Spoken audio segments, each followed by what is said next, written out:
I am extremely out of shape. Now, before you roll your eyes and click away, hear me out. In terms of muscle, I think I've got enough, although I do always want more. And in terms of body fat, I'm relatively lean, not lean enough to get on a stage, strip down to my underwear and compete in a bodybuilding competition, but not necessarily overweight either. No, my lack of fitness, the reason I'm out of shape boils down to one thing: my cardio. Something happened about 16 months ago that changed my life, and it's not necessarily a rare thing either. It'll happen to a lot of people. It's called being a parent. When I had my son, my life did change a little bit. Cut and dry, I want to be around as long as possible for him. I don't know, I think there's just some kind of innate thing of wanting to protect your child as long as possible. Maybe that'll change when he's like 18 or 21, but for now, that's my prime objective. And I can't really do that if I right? Now, there are two primary problems to improving my cardio. First, I hate cardio.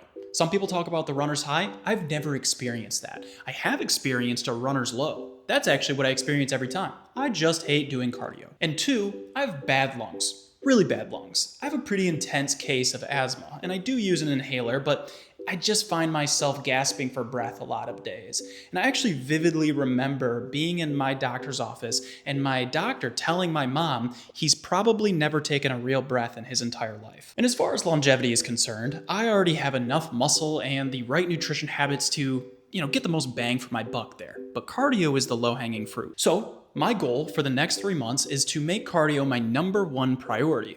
And if you've been following me for a while, you know that I just did this with my abs, and they grew, and that was awesome.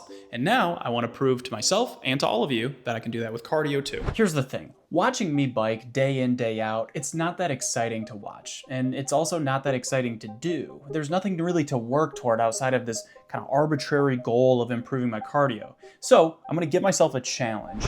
In 90 days, I am going to bike 1,000 miles. And I'm sure the average cyclist is laughing right now, thinking 1,000 miles, I could do that in a week.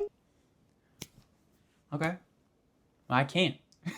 In my case, in the last year, I have cycled just over 250 miles. And so now I'm trying to do 4 times that distance in 1/4 the time. And if I don't meet my goal of 1,000 miles in 90 days, I'm going to do it again, but that time with 250 miles more. Or maybe I won't, I don't know. There's no real stakes here, you know what I mean? So maybe I'll do that. Here's where I'm starting at. My most recent 10-mile ride took me 34 minutes. I would like to get this down to a sub 25 minutes, which would mean that I have to cycle at 24 miles per hour for 25 minutes straight to just make that cutoff. My resting heart rate, and I'm not proud of this, is 65 beats per minute. I'd like to get that to the mid or even low 50s. And my HRV, or heart rate variability, is 47 milliseconds. I'd love to see this get above 75. And I want to take you along for the ride, live, as I go through it. So I'm going to be sharing my workouts, my nutrition, and basically everything that I can think of that would be helpful for you to know, or at least entertaining. And if I really get my arm twisted, I might even stream a few of the workouts while I play chess, so you can watch me lose at a game that I've spent way too much time trying to get better at, and watch me suffer at the same time. And I will be responding to questions in the chat, so if you want to know how many calories you need, or I don't know, how to grow your biceps as quickly as possible, I'm happy to answer those things. I just realized I don't need to be shirtless anymore. I'm gonna put a shirt on so that we can just do this not shirtless. All right, now that I've got a shirt on and we're all feeling more comfortable, let's talk through my game plan, starting with my workouts. Now, prior to this, I was really going hard. I was in a calorie surplus, I was bulking, and I moved my workout volume, or my lifting volume, up a bunch. I was doing over 100 sets per week, split across 5 days, with an average about 23 sets per workout. That's a lot. And the body only has so much capacity to adapt and recover. So if I'm bringing my cardio up, something else has to come down. And therefore, my lifting. Sorry to my muscles. I'm not gonna lose them, I'm just not gonna grow them as quickly. Specifically, I'll be bringing my weekly sets from 100-ish down to about 40 per week, and I'll be going from 5 days of lifting per week to just 2. Now, something that's been shown in the research is you probably grow your muscle faster if you train a muscle twice per week rather than once. So, in order to make that happen, my 2 workouts will be full body workouts. 4 out of the 5 of the exercises will be compound or multi-joint movements.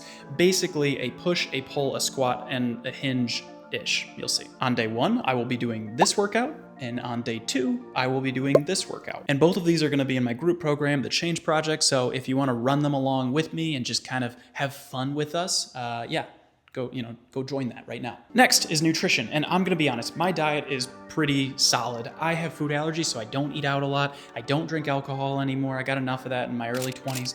And at this point, it's pretty routine, pretty solid. But one thing I am changing is that because my lifting volume is coming down, I don't see the need for a calorie surplus. And I could go to maintenance, and I really did mull over this, but I've decided that I'm going to do a very, very small calorie deficit. I'm talking, we're looking to lose a half pound per week, about a 250 calorie deficit below maintenance. In terms of my other targets, I will be shooting for about 150 grams of protein, more is fine, 30 grams of fiber, more is also fine, and I'll probably be getting about 350 grams of carbs to support the cycling. But yeah, I don't see the benefit of a surplus right now, and so a deficit, it'll just kind of be fun to see me get leaner. Okay, and finally, cardio. I'm not gonna overthink this. Too many people overthink this, and then that prevents them from taking action.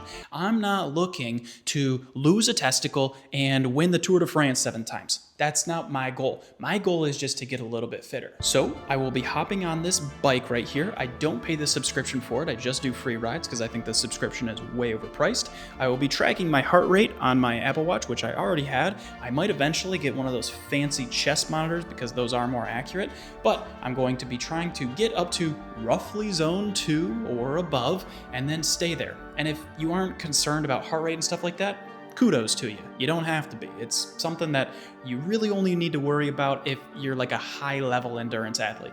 For the people who are just trying to get fitter, do a form of cardio that you enjoy, do it until it's kind of hard, and then maintain that for a long period of time. And because just sitting here staring at my garage and cycling is very boring, I will be playing chess, like I mentioned. That really helps the time go by. And if chess isn't your cup of tea, well, you could do this. Just put on a TV show or a movie you like, play some video games, or, literally scroll. I don't know, do whatever you want. Watch this video, watch my videos. And to start, I am going to keep my cardio workouts very basic, very simple, just ride, but eventually I might add in some interval work. If I do, I'll keep you in the loop. So that's it. Let's see if I can beat my goal of 1,000 miles in 90 days, and let's see how much fitter I get in the process. If you have any questions about fitness, nutrition, or specifically this challenge, drop them in the comments and I will read them and respond to them during future rides, and you'll be able to see them in future videos. Most importantly, are you gonna follow along?